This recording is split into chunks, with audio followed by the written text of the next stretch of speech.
Is it within human rights to have the freedom of sexual reproduction regardless of mental illness or any other genetic disease? Should people be allowed to pass down their affliction onto others? Should a child born with heritable genetic disease be sterilized? Should individuals who are unable to care for a child, irresponsible, or have a history of abusing or sexually exploiting children be sterilized? These are all questions that eugenics raises. Let me allow you to indulge yourself into the differences between artificial selection and natural selection. Artificial selection breeds animals of the same species in a specific way to output the desired result. Natural selection lets nature take its course when the survival of a species is threatened, thus survival of the fittest. Eugenics models after artificial selection, and social Darwinism to natural selection. These are the differences between the sciences.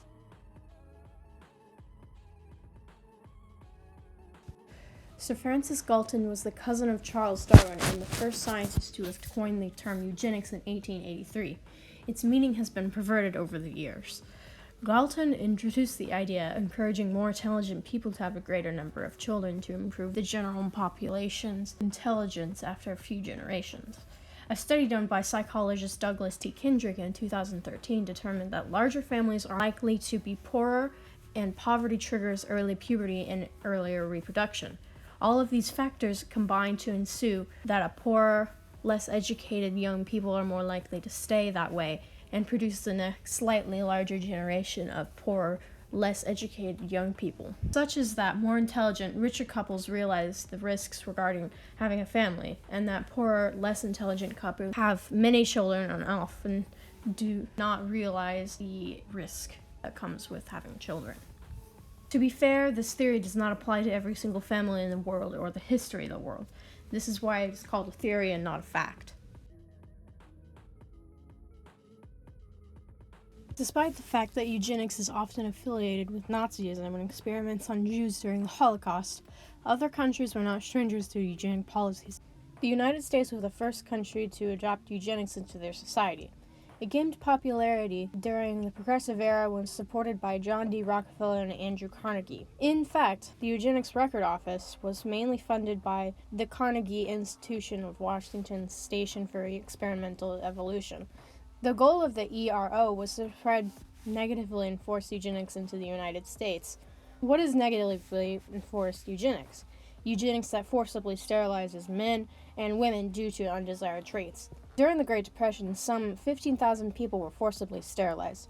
Most of these people were extremely poor. Under the ERO, 42 mentally disabled women were sterilized between the years 1912 and 1920 in New York alone. And it wasn't always mentally ill people who were forcibly sterilized. Eugenics is subjective to the beholder and enforcer of what they believe to be the perfect human, and such as that racism would be involved in negative eugenics as well. Is eugenics inherently bad? Is all discrimination bad? On both questions, it can be argued not. Discriminating against neo-Nazis, the KKK, or Islamic terrorist groups should not be viewed as bad. What would happen if these people were systematically bred out of society? Because these people's violent discriminations are based on subjective opinion, would these people ever return? This is a trick question that I asked Dr. Cohen, a Jewish English teacher here on the MSU campus. As we were unable to meet in person, I called her at my house.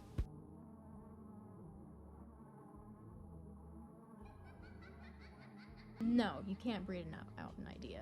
I mean, if someone were to collect all of the ISIS members, there would still be people who would take after them. There would be more people who would aspire to be like them. You can't take out an idea. An idea is there forever.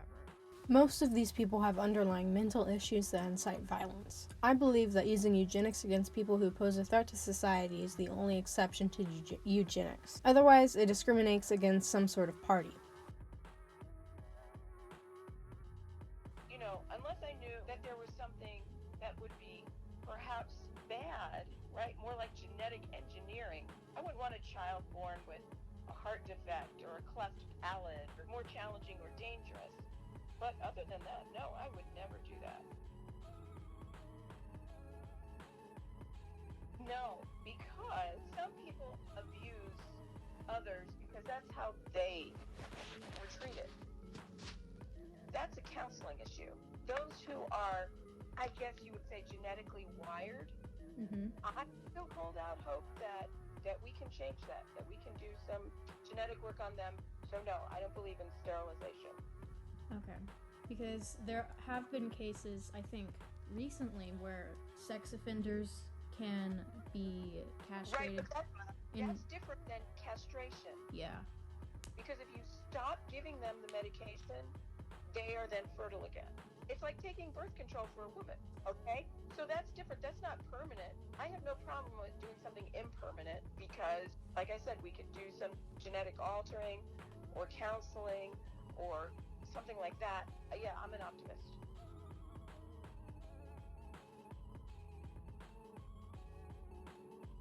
Okay, let's just begin with some of the pet breeding has come up with some really nasty, inappropriate animals. Yeah. Okay, there are dog breeds that even dog breeders admit really shouldn't exist. Like pugs. Right. Okay. So, having said that, why should humans not do it? Because we are violating natural selection. I agree. Also, now keep in mind that isn't always true. Humans have done a kind of selective breeding. In history, you didn't marry because of love, you married because your parents arranged it, and they did it because they thought this would be a partner that would be good for you or would create the right kind of children, right? Traditionally, among the Chinese, and I don't know among what other cultures, a tall woman would never marry a man who was shorter than her, right? We look at that and go, are they happy? But, right, so it's not true that humans haven't done this kind of breeding. Yeah. But I think it's been less conscientious. We've done it a bit more randomly and not quite with such an impact as with animals. Yeah.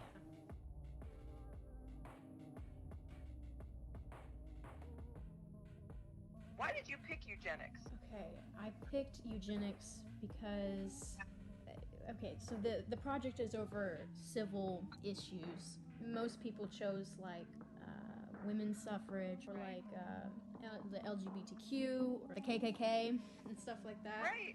And I've always had an interest in evolution and natural selection and artificial selection and ideas like that in science. So this really is a good discussion to have. Yes.